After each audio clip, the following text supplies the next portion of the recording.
এত রাত্রে ঠান্ডা এরকম বাইরে থাকা যায় দাঁড়িয়ে?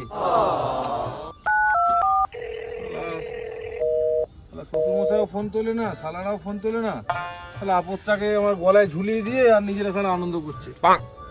কি যে করি, তাই মনে হয় ঠেকে আছে শালারা, একটুখানি যাই দেখি গিয়ে।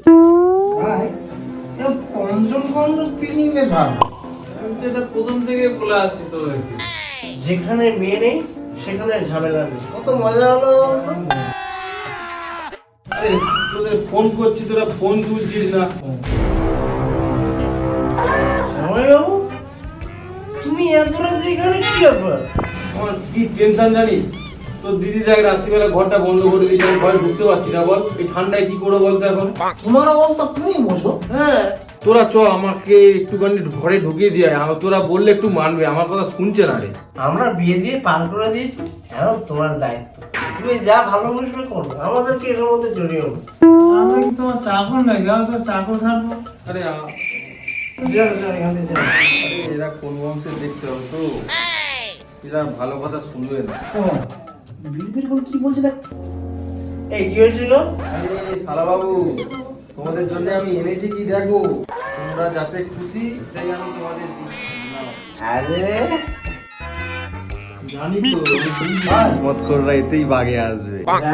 তুমি না আমাদের দুর্বলতায় এত আঘাত করছো। হ্যাঁ হ্যাঁ, চল ভাই, চল ভাই, একটু খুলে দিয়ে আসবে। চল চল আর চলো চলো চলো চলো। আমি জানি তো ভাই, আমার ফাঁসি দিস না জানো। মানুষ বেইমানি করতে পারে, তুমি এই যে আমাদেরকে দিয়েছো না, মত কখনো বেইমানি করবে না। এ পম্পা, পম্পা, এ পম্পা। ঘর এসছে, সারা রাত আজকে ওখানে দাঁড়িয়ে থাকবে, দরজাই খুলবো না। দিদি দিদি, ভাইদের গলা মনে হচ্ছে। ভাই তুই, তোমার এত বড় সাহস হয়ে গেছে? এই ঠান্ডার মধ্যে আমার ভাইগুলোকে ডেকে এনেছো তুমি? বল। আরে দিদি কোথায় ঠান্ডা? জামাইবাবু পুরো আমাদের শরীর হিট করিয়ে নিয়ে এসছে, তুই জানিস না। ওর কবলের মধ্যে একদম পড়িস না, ও চিটিং বাজ এক নম্বরে।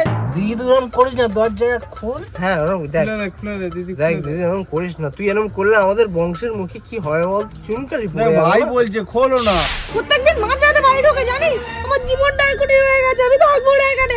তুমি তুমি তুমি এরকম করছো কেন আমার দিদির সাথে? প্রতিদিন তুমি বাচ্চাতে আসো। কাজ করবো না ভাই বল, কাজ করে তো ফিরি বল। তাহলে কাজ করে তো ফিরে বল।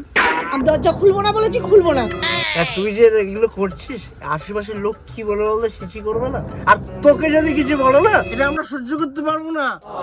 বাইরে সব লোক না সব জানে ও যে কি করে, আমার ওপর কি অত্যাচারটা হয় সব জানে এই বাইরের লোক। সবাই সব জানে? কি বলছে? সবাই নাকি সব জানে? না, তোমার ব্যবহার কিন্তু আমার ভালো লাগছে না, তুমি খুলে বলো। অফিস থেকে বাড়ি ফিরি প্রতিদিন রাত্রি বেলায়। দিদি এরকম একটা সুন্দর ছেলের উপর তুই সন্দেহ করিস না। তোরা যা বাড়ি যা, বাড়ি যা। তুমি ঝগড়ুটে, তোমার জন্য ঝগড়া হয়। এই এই এই, আমি ঝগড়ুটে না, তুমি ঝগড়ুটে। তুমি শুধু ঝগড়ুটেই না, তুমি একটা কুকুর, একটা জানোয়ার। আমার কথা শোনো। হ্যাঁ আমি জানি ও একটা কুকুর, তো আমি জানি ও পুরো পিওর কুত্তা। কিন্তু ব্যাপারটা শোন, ও তো আর রাস্তার কুকুর না যে সারা রাত রাস্তায় থাকবে। ও হচ্ছে পোষা কুকুর। আর পোষা কুকুর কোথায় থাকে? বাড়িতে। খোল দিদি খোল। ঠিক আছে, তোরা যখন এতই বুঝিয়ে বলছিস, দাঁড়া ঠিক আছে আমি আসছি। বুঝিয়ে বললে খুলবে।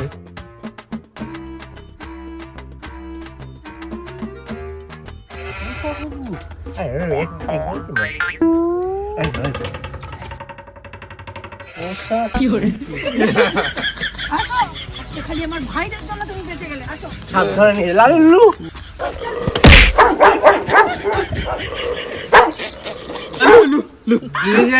সকল সমস্যার সমাধান হচ্ছে শালা।